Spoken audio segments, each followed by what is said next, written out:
right, guys. We've been feeding beef this week. And last week we've been feeding a lot of beef. We just wanted to cut back on the chicken a little bit. So I'm gonna show you how I prepare this beef. 4 ounces of this beef is 350 calories. So if we feed one dog 8 ounces, which is half a pound, he'll get 750 calories. What we want to do is increase the amount of calories that we're giving these dogs. Instead of just giving them the beef, we want to increase the calories in an effort to basically give them something that's more digestible, something that's more digestible than and more better for the body than dog food. So we want to give the beef, but we want to boost. We're trying to boost the amount of calories that we're giving, and we want to also increase the raw diet. You know what I mean? Just basically trying to cut out the dog food. Cut out the dog food. So next, that's 3 pounds of beef. Next, we have an apple. What I did is I put this apple in the oven so it could break down and break down a little smoothly. So we're gonna just take off that apple skin. Only thing we don't want to put in there is the seeds, because the seeds are poisonous. So we got an apple, we broke it down. That's gonna provide us with fiber, big chunks of fiber, and also some sugars. We just want to take out those seeds. We just let this sit in the oven for a little bit. So that it'll be easier to break down. I don't have to do anything crazy to break it down. These apples are going to provide food basically for the microorganisms in the dog's stomach. And the dog also can break down certain carbohydrates itself. We got a few potatoes that I baked. Smush those up, put those in there.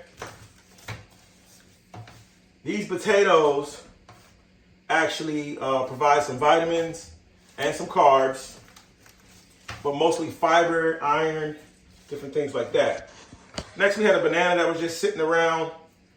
I wasn't going to eat it, so we put it in the oven as well, just to break it down and make it easier to just mix up in there.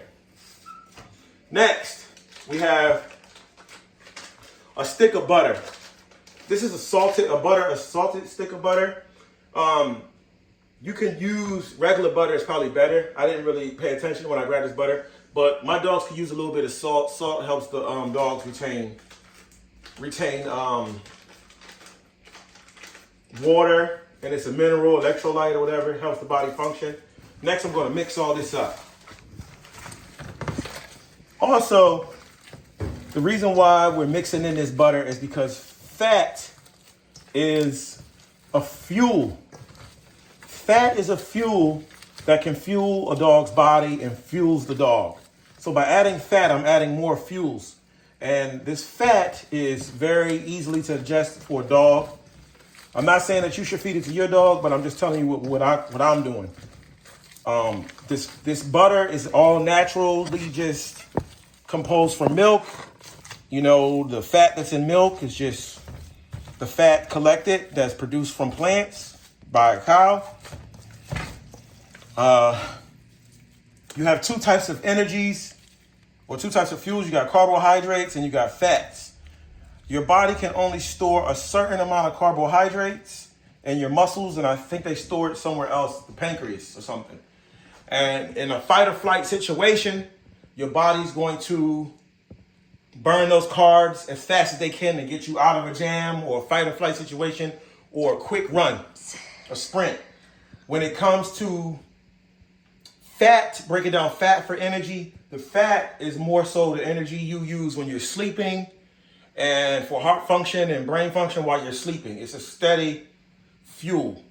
The thing with carbohydrates is your body can only store but so much carbohydrates, as far as in the form of sugars or flours or corns or whatever the case may be. So you want to use fat for your energy level. Our dogs work out a lot, so we're going to use a lot of fat because it's also about almost 30% fat in this ground beef. When it comes to beef itself, beef is not easily digested, bull, compared to chicken. So the dog is going to have to work. The stomach is going to have to put a little energy into breaking this beef down. Beef contains more taurine than chicken, I believe, because it's a hoofed animals, and hoofed animals carry more taurine, which is an amino acid that I believe a dog doesn't make a lot of or doesn't make it at all. One of the two. Next, and we're trying to avoid the carbs. So this is an effort, we put a little carbs in here to kind of give them some carbs and kind of stretch it a little bit. But also we're just trying to avoid the amount of dog food that we're going to be using in our food. Next, we have this milk powder. So we're going to use 1 big scoop of this milk powder. Like I said once before, this milk powder is produced by cows. It's controversial. Some people say, hey, don't give your dogs milk. I'm just telling you what I do. And I was listening to a guy today talk about the milk. We're going to add some warm water to this. And basically what he was saying is, which made sense, when a wolf or a wild dog, a dog catches an animal, normally the number one animal it'll catch is a young animal. In that young animal's stomach will be milk. Simply put. Most of the animals, the times that wolves do their hunting is in spring, or a wild dog does his hunting, it will be in the springtime. And the springtime is when a lot of calves are born, and the calves are easily caught, and these calves are going to have milk in their stomach, simply put. Also, milk is just produced by, if you think about it, milk is just produced by the cow eating plants and making the milk. So it's fats and different things like that made straight from the cow or a hoofed animal. So we feed our dogs milk. And then the first dog food recipe, you've heard me say this before, ever mentioned in history was barley soaked with milk. So let me check on these dogs. They ready to eat, guys. They ready to eat. They want their food. So here we have some low grade, what I consider dog food. It's low in calories, it's low in protein, but it's high in fat. The fat is chicken fat. So we're gonna give a nice little chunk of this to Bishop. Mix it up a little bit for him. And we're gonna show you how this can be used. And at this point, we've eliminated using so much dog food. And the dog food we're using is very low in carbohydrates. It's Sports Mix High Energy. It's very low in carbohydrates and very low in protein. It's only 370 calories per cup. That's about 2 cups. If you do the math, 373 and 3 is 6, 170, 440, no, 640. That's 640 calories from 640 calories from the dog food. No, 740 calories, almost 800 calories from the dog food. 740 because it's 3 and 3 is 6 plus 7 and 7 is 140.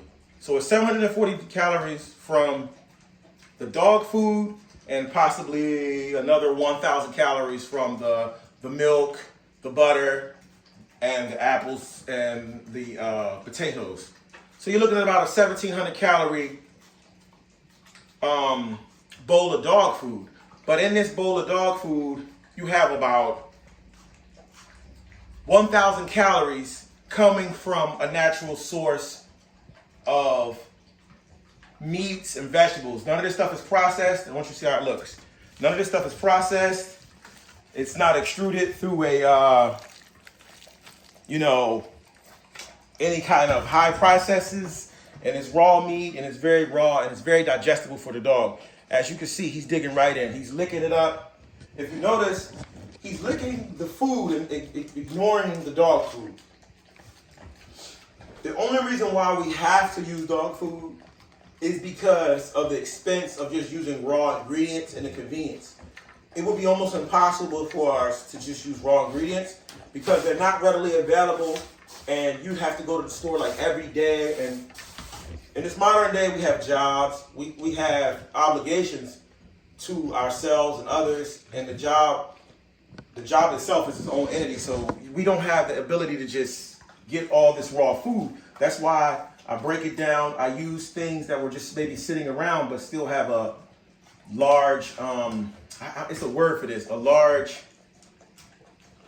bioavailability. Like these foods go right into the body. They're not processed. They're not denatured. We know exactly what an apple is. We know exactly what a banana is.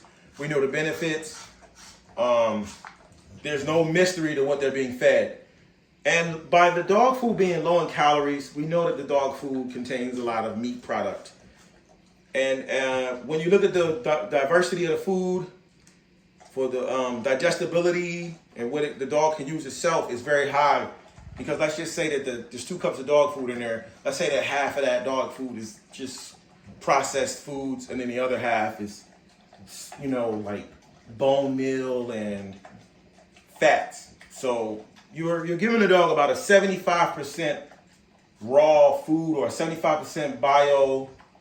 I can't think of the word right now, but it's basically good for the body, palatable. Nutritious. Huh? Nutritious. It's just nutritious, but it's another word for it. And I can't think of it right now, but it doesn't even matter. I can just explain it. Basically, 75% of this food can be used by the body readily with no problem. And about 25% of it as dog food is just basically just fillers and processed junk. And the other 75% goes straight to the body. So as you can see, he's eating that up. He really doesn't want any dog food, but he has to get it because we have to account for the extra calories. We want to give about 2,000 calories depending on the size of the dog per day. So as you can see, he's fully satisfied. And I want to say, we have this dog has just been saying no to dog food. Milan has been saying, Iconic Corso has been saying no to dog food. And we're not trying to just put something on the dog food to kind of trick him into eating it and still force him to eat it. What we want to do is just cut out as much of it as possible. We're starting at 50%. We're going to try to cut off 50% of the dog food and then try to go to about 75%, where maybe we give 1 cup of dog food a day.